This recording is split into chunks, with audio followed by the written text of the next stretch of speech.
Hello everybody, welcome to my channel. আমি স্বাতী আর তোমরা দেখছো স্বাতীজ ওয়ান্ডার লাইফ। এর মাঝে অনেক দিন কোনো ভিডিও তোমাদের সাথে শেয়ার করা হয়নি, তো আজকে হচ্ছে দোল। তোমাদের সবাইকে হ্যাপি হোলি। আর এখন যেহেতু ছুটি রয়েছে বেশ কয়েকটা, তাই জন্য আমি একটু কল্যাণীতে এসেছি।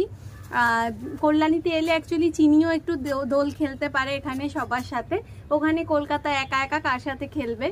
তো আজকে এসেছি, আমাদের একটু পার্টি হচ্ছে, তো আমি ঠান্ডাই বানাবো আর এমনিতে কিছু রান্না বান্না আছে, সবাই মিলে আমরা এনজয় করব। তো পুরো ভিডিওটাই তোমাদের সাথে শেয়ার করব, দেখতে থাকো। আশা করি ভিডিওটা দেখতে তোমাদের খুব ভালো লাগবে। এবার আমরা ঠিক করেছিলাম যে দোলের দিন ভাঙের শরবত খাবো। তো সবাই ভাং মিশিয়ে খায়নি, আমি ঝিমলি আর অনন্যা ভাং মিশিয়ে খেয়েছিলাম। তো সেটা ভাং খেয়ে পরে কি হলো সেটা তোমাদের আমি গল্পটা পরে বলছি। এখন দেখিয়ে নিই যে ঠান্ডাই বানাতে আমাদের কি কি লাগবে।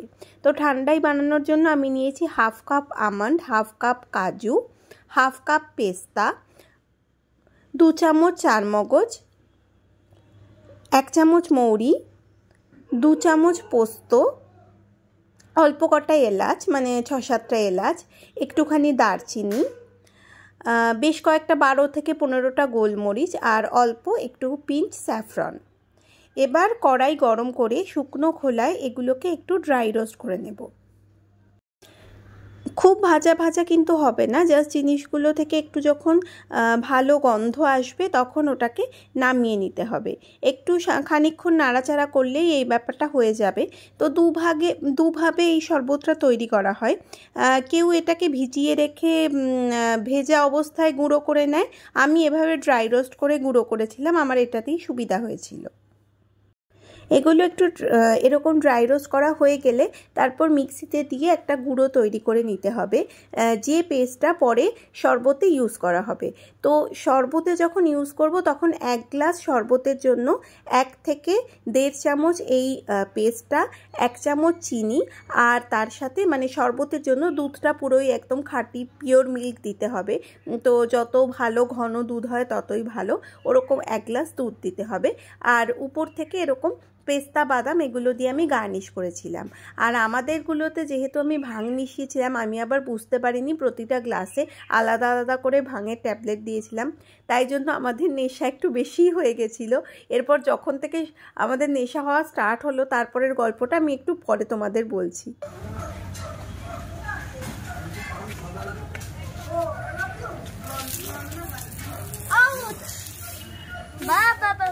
বাবা বাবা বাবা, চিনিকে একটু রং দিয়ে দেব।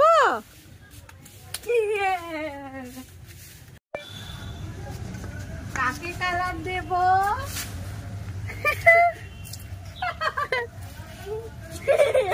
চিনি হাই করে দাও, চিনি চিনি হাই করে দাও। মজা করছে, হাই।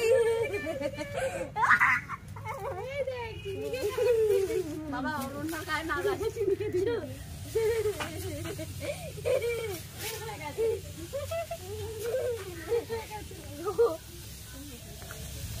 চিনি দেবে আমাকে, দেখি দেয় কিনা। আমাকে দে। এ বাবা কোথায় দিচ্ছে?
তো দেখতেই পাচ্ছ যে অনন্যা চলে এসেছে। তো আমরা সবাই মিলে পার্টি করব ঠিক করেছিলাম, খালি পিউয়ের আসতে একটু দেরি হয়েছিল, ওর আগে একটা জায়গায় যাওয়ার ছিল। তো পিউ ওই জন্য এই ভিডিওতে খুব একটা বেশি নেই।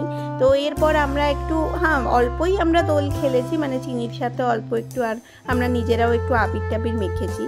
তো এই সময়টায় আবির টাবির সাজিয়ে সমস্ত কিছু কাজকর্ম সেরে তারপর আমরা ভাং খেতে বসেছিলাম।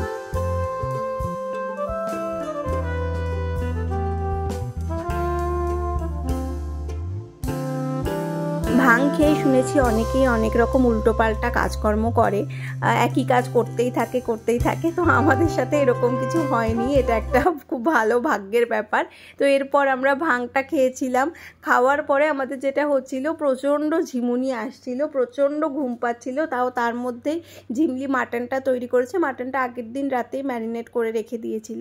তো তারপর মাটনটা তাড়াতাড়ি বানিয়ে ফেলেছে এসবের এফেক্ট হওয়ার আগে, এটা একটা ভালো কথা।